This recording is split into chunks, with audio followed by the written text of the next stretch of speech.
Now, over in the college world, ULM in the national headlines today, but not for anything good. The 28-23 loss yesterday in Marshall overshadowed by when offensive line coach Cameron Blankenship made contact with a player after that player ran onto the field when he wasn't supposed to. The video, which we will show you here, went viral online.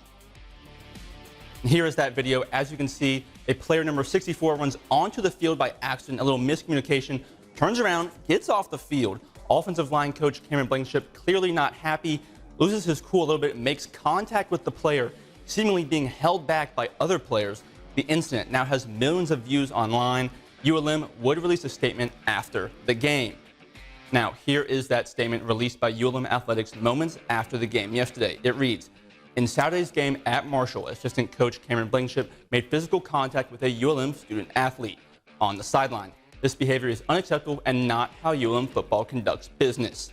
It continues on. "There will be disciplinary action against the assistant coach, but because this is a personnel matter, the discipline will be handled internally." We'll have more on how this story develops tomorrow after head coach Bryant Vincent's weekly press conference. ULM now tries to refocus after 2 straight losses and returns home next week to face Texas State.